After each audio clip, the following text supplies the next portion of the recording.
so we got another tough matchup for the Lions this week, as the Lions this week will be playing host to the Baltimore Ravens. Yeah, this is going to be a really tough matchup here from the get-go. Let's just get that out of the way quick. So, of course, for the Lions and Ravens game this week for Week 3, the current point spread as of this recording, spread currently has the Ravens favored by 8 points. I imagine that's probably going to go up. Ravens are probably going to be favored by double digits, so yeah, Ravens are going to be heavy favorites for this game as expected. In terms of the all-time head-to-head series, the Lions have had 5 meetings with the Ravens in the past. Of those 5, Baltimore has won 4 of those 5, including the last 3 meetings. The last time Detroit has ever beaten the Ravens, the one and only time they beat the Ravens was 2005. And that game was in Detroit. And 3 of Baltimore's 4 wins against Detroit have been in Baltimore. Of course, the last time the Lions and Ravens played in Detroit was in 2013, and the Ravens beat the Lions on Monday night, 18-16. So, yeah, and of course, the last time the Lions played the Ravens was 2017, when the Lions were battling for a playoff spot, and the Ravens were pretty meh. And Ravens were battling for a playoff spot, too. And that was the game that pretty much sealed Jim Caldwell's point of no return, when the Lions went up against a Ravens offense that was ranked 32nd in that game, and then got completely blown out by that said Ravens offense. Everyone wants to say Jim Caldwell was a good coach. Well then, how do you explain what happened in 2017 against the Ravens then? When Jim Caldwell's team gets blown out by a Ravens offense that was ranked 32nd in the league, one of the worst offenses in the league that year. But of course, that's all changed. The Ravens have gone a different route since then. So of course, the Lions this year, they're currently 0-1 at home. The Ravens are currently 0-1 on the road. So someone's going to end that losing streak this week. I think we all know who it's more likely going to be. But anyway, let's go ahead and look at the Ravens' key players. So on the Ravens offense, the key quarterback, it's no introduction, of course, for the Lions. This will be the first time the Lions play against Lamar running back Jackson. Yep, the running back, the QB, that's actually a running back in disguise. Like, it's a running back pretending to be a quarterback, but he's damn good. He really damn good. Like Lamar Jackson, he may not be the best thrower in the league, but he can burn your ass with his legs. See, like, Lamar Jackson is pretty much Michael Vick 2.0. The only difference is Lamar Jackson hasn't tried to drown dogs and force dogs into dog fighting and all that stupid shit like a dumbass. At least not yet. Dear God, I hope I didn't fucking just jinx it there. But of course, the Ravens' offense easily lives and dies by the run game, because not only can Lamar Jackson beat you with his legs, you also got the dual threat running back tandem of J.K. Dobbins and Gus Edwards, who can beat you with his legs. And then at receivers, you got names like, you got Mark Andrews at tight end, you got Sammy Watkins, you also got Rashad Bateman, and you also got Lamar's number 1 passing weapon when Lamar can't throw the ball, and that's Marquise Hollywood Brown. So yeah, I mean, and I know the Ravens have at least 15 players on the IR, but looking at the list, a majority of those players are their second string and third stringers. So it's mainly depth pieces. Like, most of their starters are still good. Like, in terms of their offensive starters, the only one of note is Ronnie Staley, who's questionable for this game with an ankle injury. They're all-pro offensive tackle.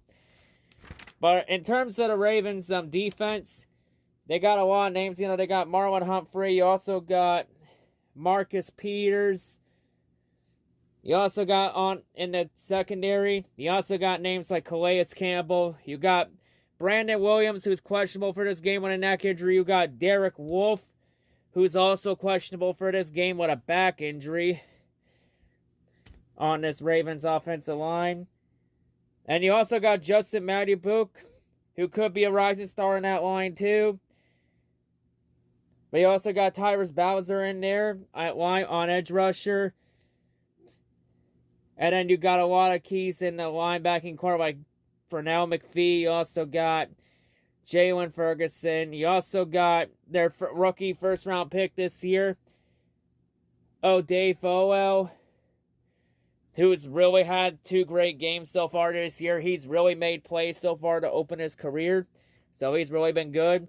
And then you got Patrick Queen, who's really the star of that Ravens linebacking core. So, yeah, and you also got Melvin Ingram, too, at edge rusher. Actually, not Melvin Ingram. That's the Steelers' wrong team. Fuck. God damn it. But, yeah, you got Patrick Queen in there as well.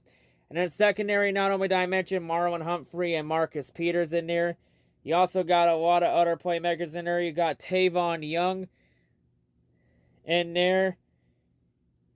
Let's see who else. We also got Jimmy Smith, who is questionable for this game with an ankle injury. And you do got Chuck Clark, and you also got Deshaun Elliott. And Deshaun is also questionable for this game under concussion protocol because he's under concussion protocols. But I imagine Elliott's going to be cleared for this game in time for the game. The most of their injuries to their key starters are all on defense. But their defense is still looking good nonetheless, even though they've struggled the last couple games. But I imagine the Ravens' defense will get better as the season progresses. In terms of the coaching staff, the head coach, of course, we all know very well, it's John Harbaugh. Of course, the Harbaugh brother, the good Harbaugh brother, the one that isn't overrated, unlike Jim Harbaugh. You know, the one that's still in the NFL. And then the offensive coordinator, you got Greg Roman. And then the defensive coordinator, you got Don Martindale. Now, the Ravens offense last year was ranked 19th. They were ranked dead last in the passing game, but they were the number 1 team running the ball. And oddly enough, through 2 games this year, the Ravens passing game is ranked 32nd through 2 games. But they are the number 1 team running the ball. Damn, it's literally like the Ravens offense is literally the same copy-paste offense again.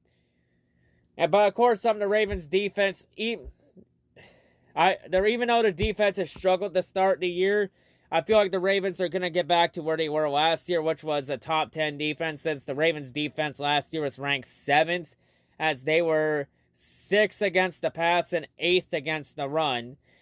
So the Ravens cannot shut you down, which is why I had really high hopes for the Ravens this year and had the Ravens winning the AFC North over the Browns. Because, you know, the defense here. Because the Ravens can beat you in multiple ways, especially with the Ravens being able to run the ball, which gives the defense more time to rest, and that can help the defense make plays. And it also keeps the defense off the field longer, so that helps too. So yeah, if the Lions' keys to winning this game was simple. Keep Lamar Jackson off the damn field, which is a lot easier said than done. And there's one thing we know for sure here. If you can stop the Ravens' run game, you shut their entire offense down. But of course, the Lions have had issues stopping the run for so many years. Like, the Lions' run defense issues have mainly started ever since the Lions let Ndamukong Suh walk back in like 2014, 2015 in free agency. Because the Lions defense, that's really where the defensive struggles began. Because I know a lot of people are blaming Matt Patricia for the defensive struggles. No. The Lions' defensive struggles have started well before Matt Patricia got here. The Lions' defense has been struggling since 2015 when the Lions let Suh walk. Lions' defense has never been the same since. That's a proven fact. So let's get that point out of the way. So yeah, for this game, does not look promising. Like I mentioned, like the Lions' start of the year is pretty brutal, especially the first 3 weeks are pretty brutal. And of course, we all saw last Sunday night the Ravens beat the Chiefs and humbled Patrick Mahomes on Sunday night. And of course, we all saw Lamar Jackson's ballsy 4th and 1 call in the 9 seconds instead of punting the ball, where Lamar was able to get the first down there. And that was enough for the Ravens to run the clock down and win the game. So yeah, on that play, we saw, Lamar Jackson showed us how big his balls really are. And yeah, they are huge. So hey, though, it was a high-risk move. I was like, what the hell? When I was watching, I was like, what the hell are they doing? And then when Lamar got the first down, I was like, well, it's obvious they know what the hell they're doing, so can't really judge them there. So, yeah. But, hey, kudos to Lamar Jackson for having some big elephant-sized balls there for making that kind of call. Because John Harbaugh let Lamar make the call, and Lamar chose to run the ball and go for it instead of punt the ball away and not give Mahomes time. Because if the Ravens punt the ball there, they would have gave Lamar Jackson, that would have been too much time for Patrick Mahomes to charge down the field and get the Chiefs in field goal range. So yeah, Lamar made a good call in that game. But yeah, this game though, we saw Monday night against the Lions. Like, the Lions defense has had issues stopping the run all year. Like, they had issues against Raheem Mostert before he went injured, and then the Lions had issues with a rookie running back on the 49ers. And then the Lions last Monday night, they got completely shredded by Aaron Jones. Actually, they got shredded by both Aarons, to be completely honest. So, if the Lions couldn't even stop Aaron Jones, what makes you think they're stopping Lamar Jackson, J.K. Dobbins, and Gus Edwards when their running game is literally a three-headed monster? But hey, if you can stop the Ravens' running game, you're doing something right. That's for damn sure. But yeah, the Ravens' offense lives and dies by the run game. You stop the run game, you stop the entire offense. But yeah, in terms of the prediction for this game, the Lions are more likely going to be blown out by the Ravens. Because the Ravens have Detroit's number. Like, that's no lie. The Ravens have Detroit's number.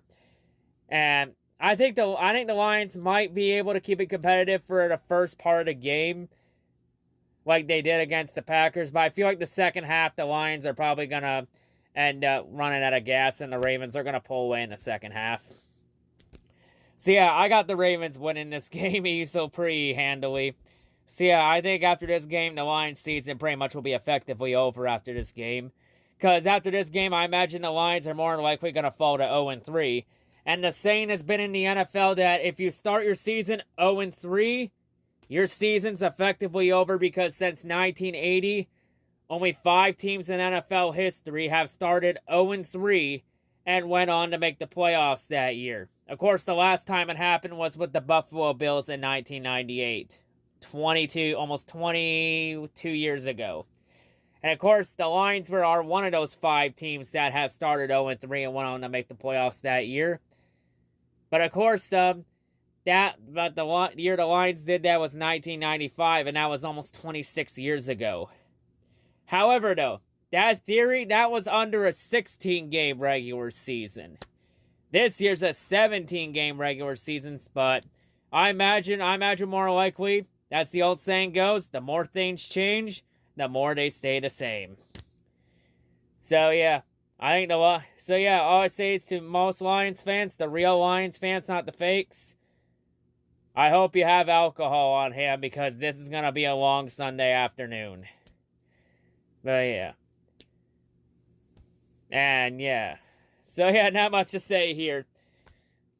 But at least in the coming weeks, there are maybe a couple winnable games coming up for the Lions after this game. But yeah, I imagine more than likely the Lions drop to 0-3 this week. But anyway, that's going to wrap it up here for me. But yeah, I wonder if any Lions fans are going to blame Jared Goff for another loss this week. Even though Goff hasn't been the issue the reason the Lions lost the last 2 weeks. Because it wasn't Goff's fault the defense gave up 41 points to the 49ers and 35 points to the Packers. Not Goff's fault. That's the defense's fault for doing that. Because I actually looked at the Lions' rankings this year. The offense is ranked higher than the defense. I believe the Lions' offense is ranked like 12th. And the Lions' defense this year has been ranked like 21st, 22nd. So, there we go. But anyway, that's going to wrap it up for me. That's all I got to say. See you all for the review later. Peace.